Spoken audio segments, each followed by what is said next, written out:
Hi, Hayden here for Play Music Magazine, and welcome to another licks and tips video and column.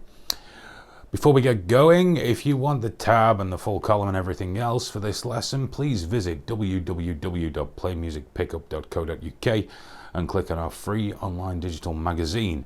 You'll find my column in there, along with loads of reviews and competitions and all manner of really cool stuff, so give that a click. Okay, you should have watched the previous lesson, which was our introduction to sweep picking, which dealt with not only the mechanics of sweep picking, but also a G major arpeggio shape. If you haven't, please go back and watch that, because it'll make this one probably a little clearer. So, if you have watched that, you'll be familiar with that G major shape.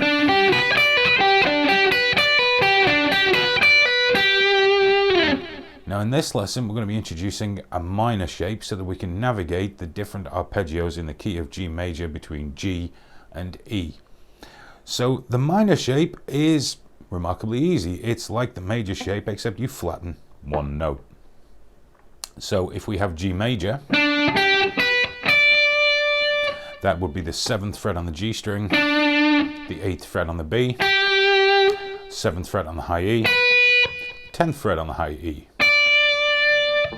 To make it a minor, we would have the 7th fret on the G, 8th fret on the B, 6th fret on the high E, 10th fret on the high E. The difference between them? Major, minor.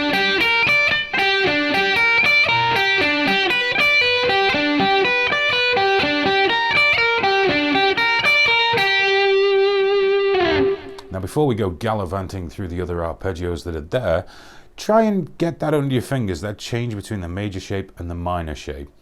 And try and do it with your thumb behind. Playing it thumb over with the fingers coming from an angle is really going to be quite awkward. So keep that thumb behind and just get used to opening out your hand as opposed to making any huge positional changes for each different pattern. And start off slowly and build up the tempo as you're comfortable, really.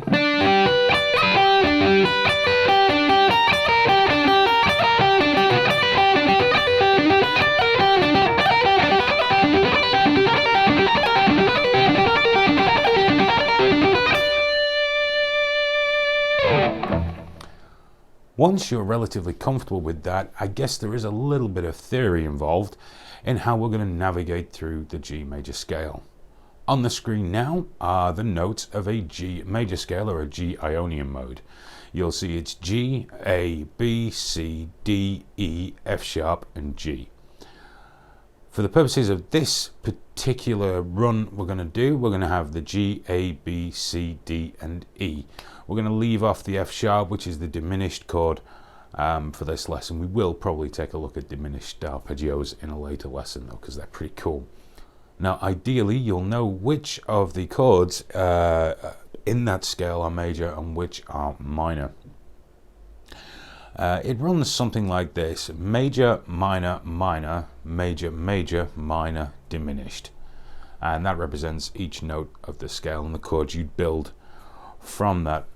So we know that all our root notes are on the B string. So we have G, A, B, C, D and E. We know the first one's a major, so it's G major. The second one's a minor, so that's A minor. Third is a minor, which would be B minor. Then C major, D major, and E minor.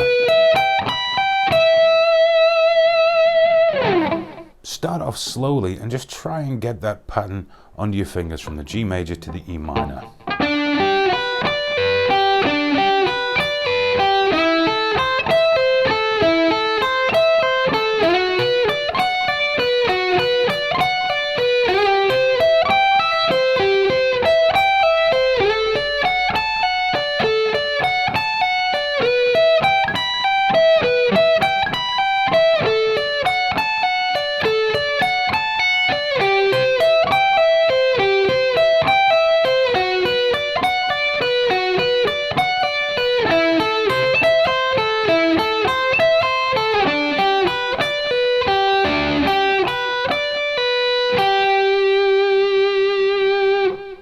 and then using the sweep picking techniques we spoke of in the last lesson, build up that tempo as ever, really gradually, and only with what you're comfortable with, and keep a level of clarity there before you really start giving it the beans.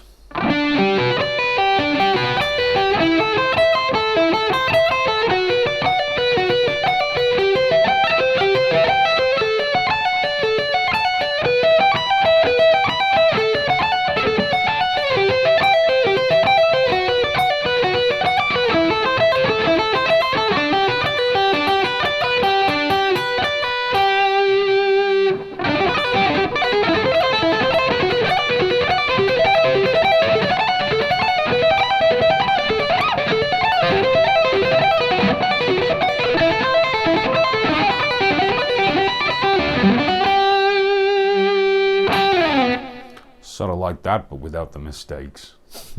Now that pattern can be used, I guess, in a piece of music that's in G major or E minor, so that could have quite a musical application. But keep practicing that until next month, because we're going to expand on that and bring that same pattern but into 5-string arpeggios. It makes it even more fun. Until then, have a good time with the sweep picking, and yeah, catch you later. Bye.